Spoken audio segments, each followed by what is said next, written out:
어느 여름 세찬 소나기처럼 내 마음에 고여있는 첫사랑의 풋풋한 사연들. 황순원 문학촌 소나기 마을 2020 나의 첫사랑 이야기 공모전 대상 수상작입니다.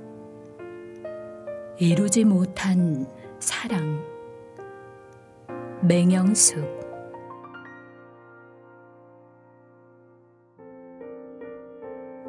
어머니 생신날이다.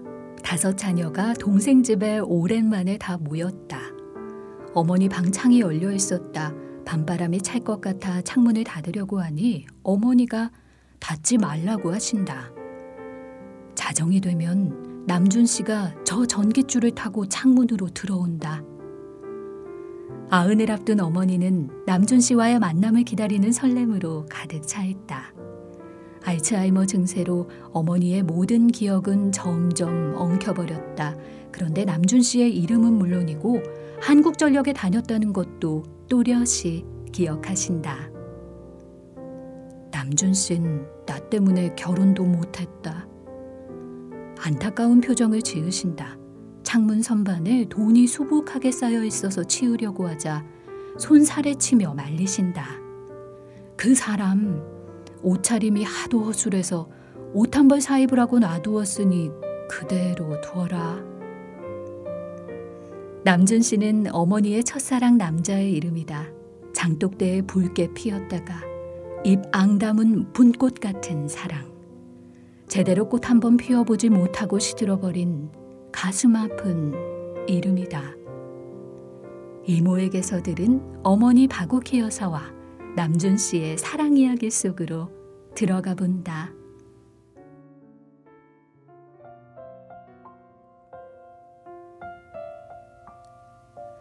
오키는 진주에서 포목점을 하는 집 둘째 딸로 백목년을 닮은 참한 처자였다.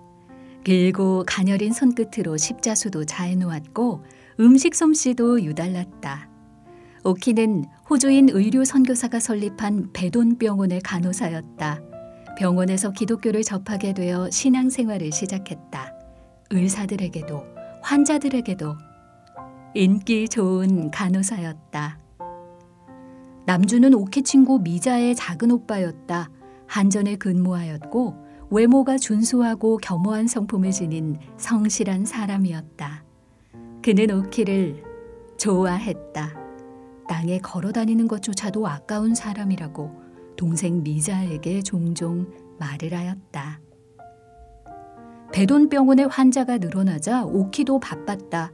새벽별을 보고 출근하고 밤별을 머리에 이고 퇴근하는 날이 많았다. 희부연 안개가 낀 새벽녘에 집을 나서면 따르릉 따르릉 자전거 방울소리가 어둠 속에서 들려왔다. 몇 미터 간격을 두고 남준의 자전거는 오키의 새벽길을 밝혀주었다. 병원 정문에 이르면 자전거에 내려 정중하게 인사를 했다. 오늘 즐거운 하루 되십시오. 늦은 밤 퇴근길에도 남준이 병원 근처에서 기다렸다. 새벽처럼 오키의 밤길을 자전거 불빛으로 안전하게 동행하며 밤 인사를 하고 돌아서곤 했다. 소문은 바람처럼 빠르게 퍼졌다. 딸이 연애질한다는 말이 어머니 귀에도 흘러들어갔다. 집안 망신이라며 노발대발 불호령이 떨어졌다. 오키네 부모님은 미자 집안이 탐탁지 않았다. 큰아들이 좌익사상에 물들어 마을 사람들의 따가운 시선을 받고 있었다. 오키는 병원 출근도 못하고 사랑채에 갇히고 말았다. 남주는 몇 날 며칠을 오키 집 주위를 비를 맞고 배회하다 독감에 걸리고 만다. 사랑을 잃은 절망은 폐렴으로 전이되었다. 고열로 사경을 헤매는 순간에도 오키를 보고 싶어 했다. 미자로부터 남준의 소식을 들은 오키는 문고리를 잡고 울었다. 부모님 명령을 거역할 수 없었고 방문 문고리에 자물쇠가 잠겨 나갈 수도 없었다. 병상에서 남준은 오키를 부르며 화공에 손을 휘저으며 마지막 수음을 거뒀다. 만장을 앞세운 상여가 하얀 종이꽃을 소복이 얹고 오키 집 앞을 지나고 있다. 오키는 치마폭에 얼굴을 묻고 세상을 한탄하며 몸부림쳤다. 그날 상여를 구경 나온 사람들은 남준의 죽음을 안타까워하면서 몹쓸 상사병으로 죽었다고 수군거렸다. 오빠의 49제를 지낸 뒤 미자가 오키를 찾아왔다. 오빠가 숨지고 난 뒤 왼쪽 와이셔츠 주머니에서 사진 한 장이 나왔다며 내놓았다. 오키의 사진이었다.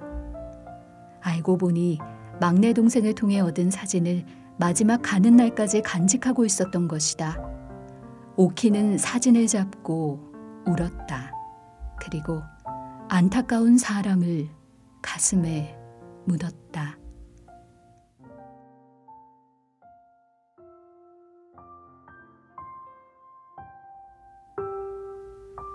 지금은 믿기지 않는 일이지만 당신은 남녀 간의 만남은 당사자보다 부모님의 뜻에 따라야 했다. 내 어머니 박오키 여사 역시 이루지 못한 첫사랑을 가슴에 묻어둔 채 부모가 정해준 짝을 만나 가정을 이루었다. 70여 년 가정에 충실했다. 남편 내조에 소홀함 없는 현명한 아내였다. 5남매 자식들 알뜰살뜰 키워내셨다. 자식들에게 정해진 사랑을 강요하지도 않고 자식들의 의사를 존중해 주었다. 그 덕분에 나 역시 내가 사랑하는 사람을 만날 수 있었다. 한평생 살며 말수가 적던 어머니였다. 알츠하이머병이 발병하면서 한꺼번에 많은 말들을 쏟아내기 시작했다. 정신줄을 놓으실 때면 마치 1인 다역을 하는 모노 드라마의 주인공 같았다. 그 드라마에 가장 자주 등장하는 인물이 바로 남준 씨다. 과거와 현재를 오가며 엉켜버린 기억 속에서도 그에 대한 기억만 아주 또렷하였다. 오랜 세월 가슴에 꼭꼭 감춰둔 까만 분꽃 씨앗 같은 첫사랑이 어머니 흐린 정신 속에서 다시 환하게 빛을 발하며 피어난 것이다.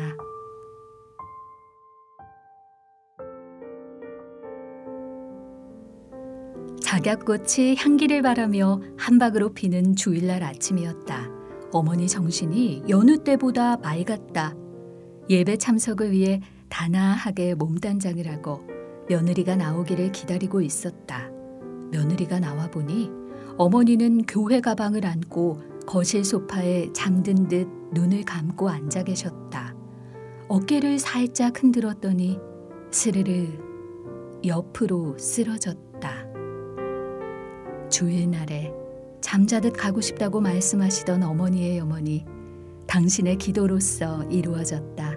어머니는 어린아이 같은 눈으로 천국을 바라보며 평안히 하늘나라로 가셨다. 어머니 가시는 그 길에 남준 씨가 자전거의 방울소리를 울리며 길 마중 나오지 않았을까? 자전거를 끌며 걸어가는 두 사람의 뒷모습을 상상해 본다.